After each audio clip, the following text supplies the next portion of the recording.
Hey, I'm Ben. And I'm Mark. The Supra Insider podcast provides a look behind the scenes into topics that are top of mind for product leaders today.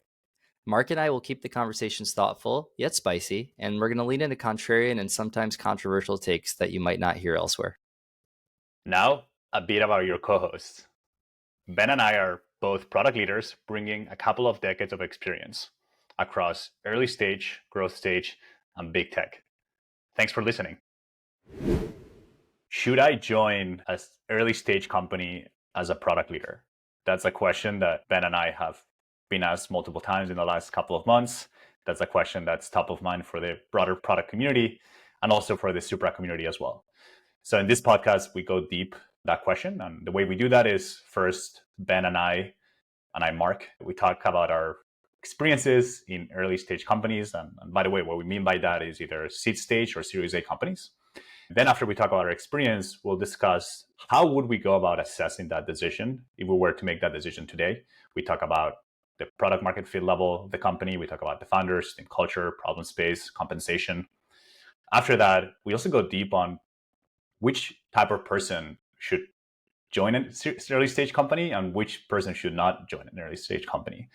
And then finally, we wrap it up with some insights and some takeaways of the entire conversation. I think it's a great episode, and I'm really excited for you to let us know what you think. And we're live. Nice. Great to All see you, right. man. Great to see you as well. I've been very excited to talk about this topic today. So let's dive right in. Today, we're going to talk about the way that early stage startups get evaluated by people that are thinking about joining them as their first product hire, whether that's their first PM, their head of product, whatever that first product hire is.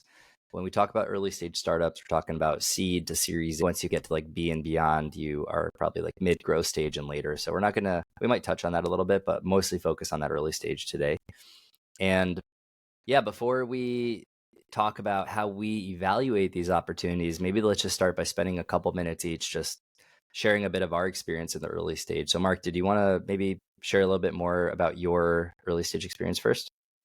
Yeah, happy to. Some quick context. In 2021, I joined a Series A startup in the clinical trial space. The key idea was that they were building software to run decentralized clinical trials. Historically, clinical trials have been run in big academic hospitals in tier one cities.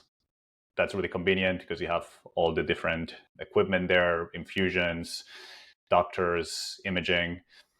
But the challenge there is that you don't have a lot of diversity because there's not that much diversity in those cities. So the idea was this company could actually access people in tier two, tier three cities and connect different clinics together to be able to run very comprehensive trials. And yeah, I joined them right after they raised $30 million as their Series A. I was their first product hire and also part of their exec team. So hired as a head of product, reporting directly to the founder, CEO. And the good news is that it's a company that they already had a bit of product market fit. The founder had been doing a lot of pre-sales and there was a strong indication that this was going to work. So I was brought in to help build the product and also help define the vision of that product as well. Overall, I'm very glad I did it for multiple reasons. I always knew I wanted to start my own company. So I was very excited to be able to work along a founder that had a lot of experience, that the founder that I worked for had already two successful exits. And I'm just getting a perspective of how he hires, how he runs strategy, how he builds his team. So in that way, it was really cool. And one surprising part of that I didn't think about was that when you work closely with founders, it really humanizes them. So in a way, it helped me figure out, okay, if he's able to figure out, maybe I can do it too one day. And that gave me the confidence to make the jump quicker into starting my own thing, which is Supra now. But overall, one thing that didn't really work out for me, I realized that the ROI personally wasn't there for me. I was working 16, 14-hour days for a lower base that I would have been getting a bigger company, equity that I didn't know what was worth. So at that point, I was like, if I'm going to take this risk, if I'm going to join such an early company, I might as well just start my own thing. But yeah, all in all, I'm very happy I did it. But Ben, I'm super curious to hear about your experiences. Yeah, so I've been a founder at the beginning of my career, made a bunch of really dumb mistakes at that point, and then I got into working in tech and early stage startups, but I didn't really get my first full-time PM job until a few years into my career overall. I joined early stage company called Breeze. It was a Series A company. A year later, we were acquired by Ford. Stayed 2 years post acquisition. And then I hopped on board with a company called Abstract, which was building like a GitHub for sketch files in early 2019 as their first product manager. So I got to go through, that was a little bit further along. It was a Series B company at that stage, raised a Series C like a month after I joined. And then Abstract pretty much died because Figma beat Sketch and Abstract was not compatible with Figma. So I ended up spending some time at Facebook, and then I went to a company called Attentive. Obviously, Attentive, later stage Series E company. So definitely did not join them as their first PM, more like 25. And then I went back to the early stage as the head of product, most recently at a Series A company called Continuum, leading product and design there. That was a 15 person company. So I've all in all been the first PM are like 3 different companies. And yeah, I'd say each of these experiences has had a lot of benefits. They've each had a lot of learnings. And over time, one of the reasons I'm excited just to talk about this with you is because we got into discussing in the community all the different ways to maybe evaluate early stage startups. And if I could go back in time and maybe share some of these learnings with myself 10 years ago, I'm not necessarily saying I regret any of the decisions I made, but I probably would have been a little bit more clear on the expectations of what might happen if I join each of these companies. And we're seeing a lot of people in the Supra community these days talk about this and think about going into Yeah. early stage companies. So hopefully this is valuable for some people to listen. Yeah, totally agree. I don't regret anything, but knowing what I knowing now, I would probably be doing things a little bit differently when deciding whether to join an earlier stage company. And it's funny, I also feel I've learned a ton from just helping people navigate that decision. So yeah, we can do that for the audience, for whoever's listening.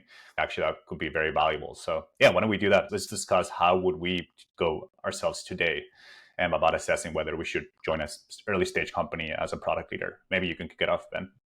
The first consideration that I think about is the level of product market fit that the company has. So, what I mean by that is I used to and have enjoyed participating in an early stage company, pre-product market fit as a product person. I thought it was fun. There's a lot to be learned. It's got a lot of meaty challenges, tons of ambiguity. Um, Having been the first PM at 3 different companies, arguably at least 2 of them pre-product market fit when I joined, I think I've come around to thinking that joining a pre-product market fit company as a first PM hire, while it has all these interesting benefits, can just introduce a meaningful level of risk that is not present when you join post product market fit. That's let's say, as the employee joining.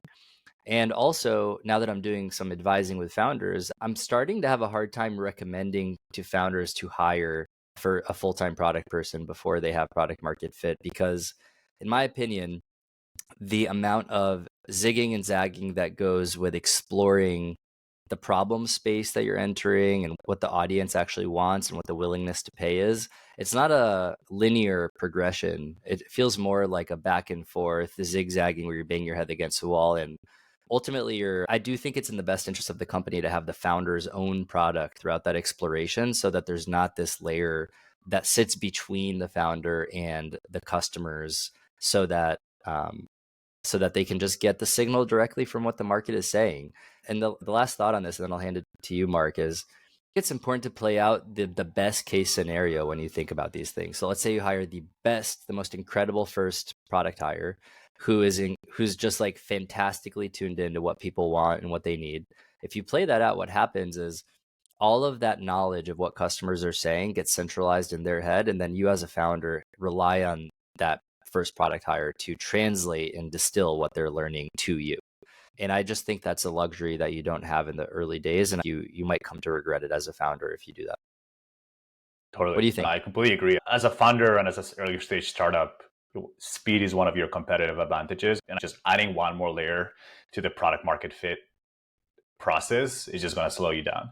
And I'm curious. So we're both aligned here that you probably don't want to join an early stage company if there's no product market fit. So I'm curious to get your thoughts on, if someone is listening to this is like, hey, I'm in the interview process. How do I know if they have product market fit? And I know So I think that's a question that I have for you, Ben. And then the second one is we've also talked about in the past that you can have product market fit today, but you can also lose it. So also what are some things to watch for there as well?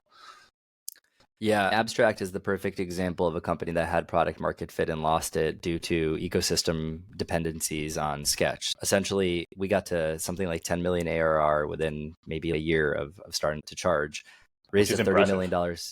Yeah, it's super impressive. And Abstract, people who didn't track Abstract story closely won't know this, but like Abstract was one of the most talent dense places that existed in San Francisco in 2019. It was a crazy impressive place. Had really big customers like Shopify, Spotify, Microsoft, each paying for 200 different seats. That was product market fit, and we had it, and then we lost it when Figma killed Sketch. There's no guarantee that even if the company that you're talking to has product market fit by your assessment, and we'll talk in a second about what that means, that they're going to keep it. But there's certainly, let's say, less risk on the table if they have it when you join, because that's one less hurdle. As far as how I evaluate product market fit, this is a science. I'm sorry, this is an art, not a science. I would say, in my mind, a product market fit as feeling like the market is pulling product out of the company faster than the company can serve it. And not just like exploratory pulling or loose pulling, but more like we will pay you right now if you offer us these capabilities or these features. And then the company has to like scramble to figure out how to deliver it. If you have a hot dog stand and there's 1,000 people waiting in line and you just can't give them hot dogs fast enough, like that kind of tension is what it feels like when you're in an environment that has product market fit. Whereas if your hot dog is standing there and there's maybe someone coming by every few minutes and buying a hot dog and you're like, yeah, people love my hot dogs. I might be like, yeah, but not that much because they're not lining up outside the door. That's how about what it feels like. But I'd be curious what you might think it means.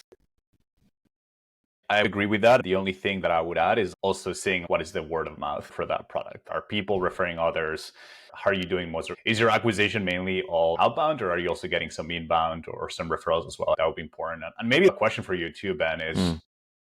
what information might be a little bit hard to gather from the outside? So what kind of questions can you ask founders or people in the sales or the go-to-market team to get that sense whether the product is they're having trouble getting all the product out or meeting all the demand, if you will? Yeah, I'd say when you have product market fit, it's going to be like you can ask the founder while you're interviewing and be like, hey, could I talk to a few of your customers? And they'll have like immediately a few people that are like, oh, yeah, these people love us. And they'll just put you in touch with customers. And you can just talk to the customers directly and ask them, how would you feel if this company went under tomorrow? What would you do instead? What were you doing before this company existed? And really trying to get a sense of, in the words of customers themselves, how they feel about it. Everything else is going to be probably secondary. That's one signal. The second thing is I would talk to people who I know who might be actually in the target audience for that product or that business and send them the website and be like, hey, would you hop on a 15-minute call with me and just tell me what you think about this? Is this something you would pay for? And so almost like doing the job to some degree of trying to sell the product to people that are my friends or people that I know before I join the team, just to get a feel of what the sales thought process might feel like. And if you talk to someone and they're like, oh, can I actually sign up for this? Is this live? Can I use this right now? And they're like, yeah, this is live right now. I'm gonna sign up for this and I'll tell you like tomorrow how it is. And then they text you that night and they're like, oh my God, this is incredible. Like I just signed up for this. That's what it might feel like to know that they have product market fit before you like join. I would Yeah. generally discount what the founders tell you. If the founders tell you that they don't have product market fit, that's probably true. But if the founders tell you that they have product market fit, I would probably take that with a grain of salt because they might be trying to like hype up that they're further along than they are to make it feel less risky to you. I would also not listen to the investors. The investors are equally aligned to Agreed. not give you the best picture. I would also not listen to any of the employees of the company. So I really do think that the best thing you could do is talk to customers. If they cannot let you talk to customers, one, it might be a red flag because it means they maybe don't have these warm relationships with customers that they should have if they really do have product market fit. And then second, I would maybe ask to look at some dashboards or some data. And I would just want to know like how many people have like even come into your onboarding flow. If you guys are like a PLG kind of motion, like how many people are even trying to sign up, or if it's like a sales driven company, like how many leads have you been able to generate and what does it cost you to generate a lead? Like just try to get a sense of some of these leading indicators to people getting into the product in some quantifiable way. Yeah, I love that. And so to summarize, point number one, making sure that there's product market fit, right, at the company. Yep. Otherwise, it's too early to bring a product leader. And some ways that you can do that is talking to existing customers, right? Maybe getting access to some dashboards, making sure that actually there's a lot of demand and there's a lot of traction and the people are actually using it. Maybe there's a third one too that I would add is if one of the challenges that the founder describes, hey, I need to figure out a way to scale the sales team faster. That's also probably another sign that they're having trouble meeting all the demand that they have. Awesome. Yeah, maybe what I'll do now, I'll Yeah, add another. I'll talk about founders, which is yeah. probably one of the biggest ones. Founders for me is probably one of the biggest ones for two reasons. One is related to product market fit. This person keeps the pulse of the company, right? The success of the company, especially the early age, will be determined by the ability that the founder has to move quickly, respond, hire, sell. So first of all, finding someone that is really impressive, that not only getting that evidence from talking to them, but talking to other people that might know him or that might have worked with them. And again, don't talk to people that they put you in touch with. Go to the backdoor references. Try to find someone who worked at their previous company.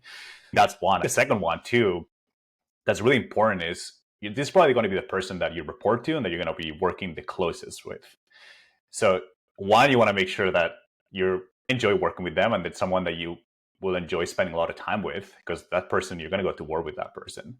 And the other thing too is how attached are they to the product? Are they going to let you do what you want to do to the product, or are they just hiring you to execute? That's like a big one that I think, and it's really hard to figure out. A lot of people will tell you, oh no, for sure, I want you to help me run the vision, the roadmap. But in reality, that might change. Testing that early on will be very important. Those are the main ones for me. What about you, Ben? What do you look at when you're thinking about founders? Yeah, I could not agree more. You're essentially signing up for a marriage in a way. I made this post on LinkedIn about co-founders and how you should, like, mutual admiration with co-founders is key to success. And Allison Braley, this incredible marketing leader I've worked with in the past, chimed in and said, that's also how you should evaluate your boss when you join a company. I was like, I'd never connected the dots there, but it's so spot on. And when you join an early stage company as the first product hire, you are essentially going to engage, you're entering a kind of like partnership with the founder that if they truly value having there for strategic product partnership, it is going to feel like a marriage, like a little bit like a co-founder relationship, but like one level down because you're not quite a co-founder. But you do need to have that ping pong of really appreciating how the other person thinks about things, having complementary skill sets. A lot of the ways that you might think about a good co-founder relationship need to be present with the founders. And ultimately, I think for me, if it's a product-minded founder that has really strong opinions, that's not a bad thing. Like, I wouldn't shy away from that. I actually find that that can actually be a lot more fruitful of a partnership than maybe a more sales-minded founder who doesn't have a deeper appreciation for some of the product thinking philosophies and problem-first philosophies. We've talked about feature factories, and we'll talk about that separately. But that ultimately, yes, you nailed it on the head with just making sure you're clear on the role that they're hiring you into. If it's, hey, I know the vision, we know the mission, we know the roadmap, we just need to execute faster and better and ship a bunch of really important stuff so we can get to market as fast as possible and sell. That's one kind of role. Another kind of role is, I feel like I've gotten this thing to a point where it has traction and it's ready to grow, but that what got us here won't get us to the next stage. And I'd love a strategic partner that helps me actually create the culture that allows us to get to the next stage while also being extremely strong at executing on a day-to-day basis. Yeah. And one thing that I'll add there too, that's actually such a good point, right? Of what are they looking for? And for the first one you mentioned, right? Someone that just needs to execute. Hiring a product leader for that is a mistake. They're going to be set up for disappointment. You'll be much better off by someone who's a little bit more junior, hungry, etc., and who is eager to learn and to roll their sleeves. So that's one thing, to just make sure that there's alignment there of your level of experience and what the founder needs to. Yeah. You also just don't want to put people in a position where you hire someone with the promise that they're going to get to build a team. And then even if things go well, the business case for hiring another PM might not even be present for another year or two down the road. And then you sign up for this kind of weird standoff where I thought I was going to do 3 to 6 months of like dirty work. And now I'm doing 2 years of dirty work. And I like it, but also like my career might be on pause, my career growth, I need more scope, etc. So you just got to keep in mind those dynamics. Yeah, and I would say that risk is even higher now, given the current macro climate, right? It's harder to raise funds. You want to keep your options pool longer. So yeah, totally agree. Yeah. Do you want to talk a little bit about team on culture, since they're closely related as well? Yeah, I think we talked about team and culture a little bit already, but I think the only, if you just kind of expand the thinking beyond just the founders and you think about the rest of the team, an early stage startup is it's almost like a group of misfits in big companies is generally how it feels to me, like people that are trying to do something different, find their own path. They like the ambiguity, they like the scrappiness. And if you find that the team that the founder has assembled are extremely impressive to you and you just find yourself like, oh my God, I can't believe I actually get to work with these people in this early stage team. That's a really good feeling. If you feel like the early stage team is meh, maybe some of these people aren't the best, but they'll do. That's something that can be like a lot much less motivating. And it could also even be an indication of the future ability to hire great people into the team. So the team is everything at that early stage. What do you think? I completely agree, and I don't think we need to spend a lot of time here. But Yeah. yes, if you're joining an early stage company, you want everyone to be, especially in the exec team, A players, because otherwise, once you lower the bar, it's easy to think that have that thing expand over time, right? If one of the exec team members is a B player, they'll probably hire C players, right? So you want to make sure that everyone is really strong, especially early on, since every person plays such a key role in the success of the company. So just getting to meet as many people as possible of the exec team is definitely a Mhm. must in the interview loop. Yeah. Let's move on to problem space. So you talked about your early stage experience in the clinical trial space. Can you just maybe comment a little bit about the role that problem space played for you when you were maybe deciding to join the company and what you would tell other people about the importance of the problem space they're diving into? Yeah, the way I think about it is you're going to spend like 70, 80 hours a week, maybe more, thinking about this problem space. So the TLDR here is just you better love it or find it fascinating and have the curiosity to learn more about it. And that's how I felt with clinical trials. Like one, I loved the mission of it, right? If we can get people to the right trials, we might let them live longer, or maybe we're giving people access to clinical trials that they otherwise wouldn't have because they lived farther away from big cities or universities. So that's really important. Just really enjoying the problem space. And I think that the one thing that I like there is like a lot of people are like, ooh, like I had no experience with clinical trials whatsoever before that. And I actually think that's an advantage. Like joining a new problem space that you know very little about, especially problem spaces that have historically had a lot of red tape. It's going to be your superpower because you can actually question a lot of the status quo or things that have been done for a while, and actually allow you to move faster or really innovate in ways that maybe other companies or incumbents cannot really do. But yeah, just one, don't be afraid about problem spaces that you don't know well or you're not a quote unquote an expert. And then just make sure that there's something that you will naturally enjoy, that you will be happy to spend a lot of time reading about, talking to experts, etc. Yeah, what about you, Ben? What do you think about that? Yeah, in my experience, the problem space you dive into is arguably the most like intellectually stimulating part of the whole process of being in an early stage company because you're getting a almost like a raw access to existing psychological patterns that people have. So for example, like when we were spinning up Canvas after we got acquired by Ford and we were building an alternative to buying or leasing a car, we got really deep into all the ways people think about commitments and how they think about comparing options between different things and evaluating like a third option that they didn't think about before. So all the underlying psychology that goes with that is really interesting, and trying to like dive into that problem was fascinating. At Abstract, the problem we were solving was all about collaboration between different teams and thinking ahead to like how to manage the right version controls and scale designs. And like I that's such a meaty problem statement that taught me so much about how different product teams just like to work together and think about things.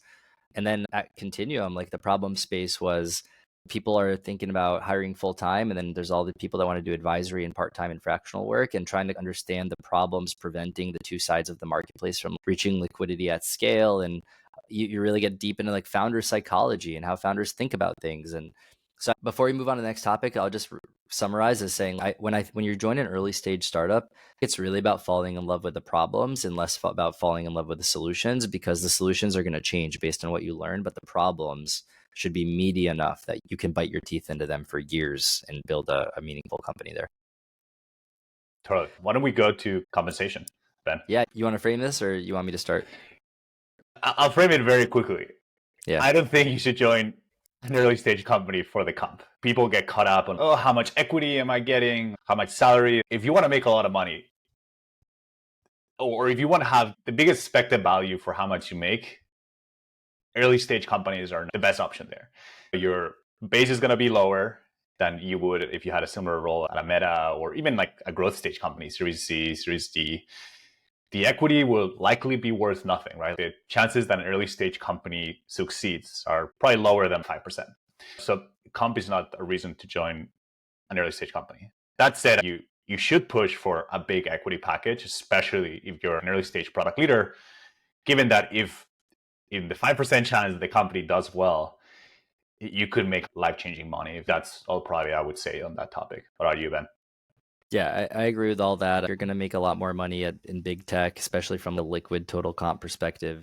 The one asterisk I'll just add, which is doubling down on what you said, is that when you join an early stage company, you're going to get an options package, which has the typical 4-year vesting schedule with a 1-year cliff. It's going to have a strike price. And what happens is when you generally leave the company, you're going to have to exercise your options within a certain amount of time. The standard is 90 days. Some companies are increasing it to 10 years, but if you actually do join a company that has a 90-day exercise window and they do offer you some meaningful amount of options to compensate you because they think you're awesome, and then you stay 4 years and you fully vest, and let's just say for the sake of example, you've got 100,000 options and the exercise price or the strike price of your options is $1, then you're going to have to cough up $100,000 in cash to buy those options when you leave, or you lose them. And that's 4 years of sweat equity down the drain. And then there's no guarantee that after you exercise, that's going to become public or it's going to get acquired for a meaningful amount for you. So it's just a lot of risk is the bottom line. And I generally write off the value of the equity to zero at the very early stage. So would you do Yeah. if it was worth zero is the right question to ask. Yeah. Another thing that is important to think about too, just quickly there, is if you can and you have the resources, trying to get someone, a tax planner or an accountant, to help you figure out whether it makes sense to early exercise. Just one of the main benefits of getting equity in an early stage company that's private is that you can have very favorable tax treatments. Either if it's really small, you might be able to get QSBS, qualified small business stock something. And then also you might also be able to get AMT, be able to, when the company goes public, don't get taxed for income and instead by capital gains. So just thinking about that is important. And then something that I recently learned that I want to also share here is that now there's some companies and some funds that actually help people pay for the exercise, which actually is really cool because then it completely takes away the risk that the person takes. Of course, that company takes a little bit of that upside, but it's a great option if you're, hey, I'm not 100% sure this is going to do well, but I would regret if I didn't exercise it on my shares. Maybe what we can do, we can share that link of a couple of options there in the show notes. Yeah, let's do it. I would just say that the anti-pattern there is what we recently saw happen with Bolt, where Bolt gave its employees the ability to borrow money to buy their options early, and then most recently slash their valuation from, I believe, $9 billion at its peak to $300 million. So anyone that actually took them up on that offer that's a really sad story, by the way. And I just want to caution people that the tax write-off implications was the intention behind them trying to help their employees actually exercise early. But the downside is if the whole thing doesn't end up being worth that much, regardless, the tax treatment's not going to matter. Just keep in mind the bigger picture too. You want to talk about product, like the product craft? You want to move along to one of these other implications? Yeah, and I'll let you frame that one since you've had more early stage experience. Yeah, the TLDR is that the bigger the company you join, the less you're going to actually do what I consider real like product craft work. So I was on at Facebook. It was not about creating great user experiences or anything like that. It was all about business impact. And when you do early stage product management, it's all about literally feeling the pixels. It's like trying to feel every little groove and texture in the product to make people love it and make people give you the right feedback that you need to iterate. So that if someone feels like they just generally want to level up their product craftsmanship and the ability to just get really good at doing 0 to 1 product work, I would argue that early stage startups are a better place to develop that muscle than later stage companies. I agree. One asterisk is that if you're very junior and you don't have anyone in the company that can mentor you and show you the ropes, it could almost be counterproductive because you don't know what you're doing. There's no one who knows what they're doing. So it depends a little bit. Is there a founder there that actually has product experience or is really good at product? Because if not, if you're a junior person, then you probably will learn faster and the best practices better at a big company. The most important thing here, the way about product craft, is that you get a lot more reps when you work at an early stage company, right? You move faster, you ship faster. Maybe if you work in a big company in a year, you ship maybe 2 features, right? In a startup, you're probably shipping 10, 12. So that's one big advantage that you should consider when joining an early stage company. Yeah. The other thing I'll say is in addition to the founders, the team that's around you in the early stage is going to really level you up. I've worked with some incredible people in the early stage companies that taught me so much about great product that made me a better PM, even though they were not themselves PMs and they weren't the founders. So it's just, again, goes back to the criticality of that early team. Yep. Awesome. All right. Yeah. Who do you think an early stage company is a good fit for? Like, who do you think should seriously consider going there, and who do you think maybe should stay away, given everything we talked about? Yeah. And yeah, it's a big question, but I'll try to break it down in a helpful way. One big question that I ask people is, what is your long-term career goal? Do you want to be a founder? Do you want to be an exec? And how quickly you want to climb? So for example, if you want to be a founder, I actually think that being at an early stage company as a product person is almost a must, right? You get to see the whole thing unfolding live, the mistakes people make, what it takes to scale at a different part, what are the different pain points you're going to feel at seed, Series A, Series B, without you taking that risk of being your own company. And then you can take those learnings. It feels like you're almost like a second time founder at that point. So if you want to be a founder, 100% is helpful. One advantage of joining an early stage company is that you'll become very scrappy. That can serve you very well at any point in your career. So if you want to make speed and scrappiness your competitive advantage and work at environments that reward that, that's actually a great kind of almost a speed MBA or product MBA there as well. In terms of who shouldn't join an early stage company, if you want to climb the ranks of a Meta or a Google or an Amazon, probably figure out how those companies operate and what they reward. It might be helpful just to be those companies. If you really care about getting paid a lot of money and having predictable pay, early stage startup is not for you. And also, if you don't enjoy ambiguity or the lack of process or the lack of guardrails, and you don't thrive in chaos, early stage startup is also not a good idea for you. The last thing I'll say too, if you really value work-life balance, also an early stage startup might not be the move as well. You might be able to figure out, but you have to be on long hours and probably more than you would if you were in a big company. Yeah, what do you think, Ben? I don't know if I have anything to add to that. You covered it. Yeah, the only thing that was coming to mind as you were talking is if you have the intentions of making the most possible money, moving up the big tech ranks or something like that, I would just say early stage startup might be more of a detour than a catalyst for you to get where you're trying to go. I thought my experience at Meta when I was still there, Facebook, my experience at Facebook was very interesting because I could contrast it with the early stage startups I was with before it. If you do want to go to big tech, I would say it's not like going to early stage startups is going to get in your way per se, but I just don't think it's going to be like immediately translatable to what you do in big tech. It's just a different kind of muscle. And one thing that I want to make sure this is not misunderstood is if you have worked at one of those big companies, the Metas or Growth Stage or even Asana for myself, right? Doesn't mean that you're not going to be a good candidate for an early stage company. I actually think you can bring a lot of really helpful processes or best practices and order that company might need. You also have to be open to unlearning a lot of the things and understanding that in early stage, speed is an advantage. So make sure that you're having a good balance of adding that order, but at the same time, allowing people to move quickly. Yeah, one thing I wish I knew in hindsight is it's okay. You're not going to be able to know in advance which of those big company process / like skills are going to end up being really valued in the early stage environment you go into. So just being willing to meet the team where it is and get rid of the stuff they don't value, and then also double down on the stuff that you could bring to the table that they're missing. I found every team I've joined do really appreciate some structure that was missing before, and just trying to figure out what that structure is important. Yeah. All right, should we talk key takeaways from the discussion? Let's do it. You want to go first?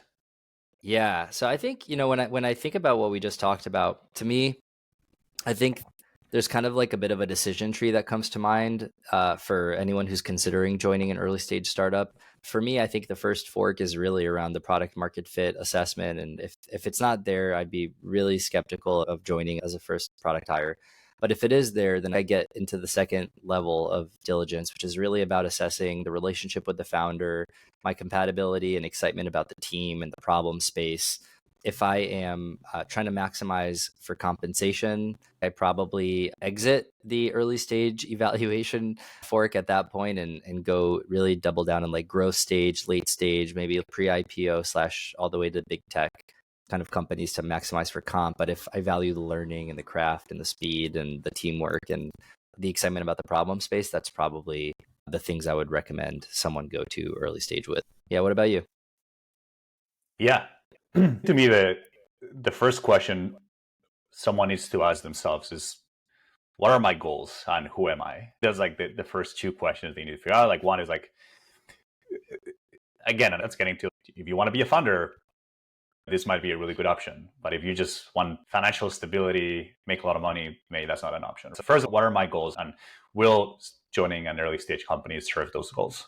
I think the second one too is getting very introspective and very real with yourself. Do I actually think I have the skills to really enjoy and thrive in an early stage company? Am I scrappy? Do I thrive in chaos? Do I enjoy ambiguity? Am I okay doing work with very little resources, right? You're not going to have a full staffed UXR team or data science team. Are you okay that it's going to take a while to get to that maybe stage that or state where you're used to it? And that's the biggest one. And then the last piece that I add there is it's a big decision. You're going to be spending most of your awake hours working on this. And a mistake that I've made in the past is not treat that decision as such. And what you can do tactically there is spend a ton of time doing due diligence, not only on the company, on the product market fit, but also talk to people that work with the founders, talk to everyone in the exec team, talk to customers. Again, it's a big financial decision, it's a big time decision, it's going to affect your happiness. So just spend a ton of time and don't make a decision until you have all the data points, because otherwise you might be surprised in an unpleasant way. Cool. That's a wrap for this one. Great discussion, Mark. I hope people find it Yeah, valuable. awesome.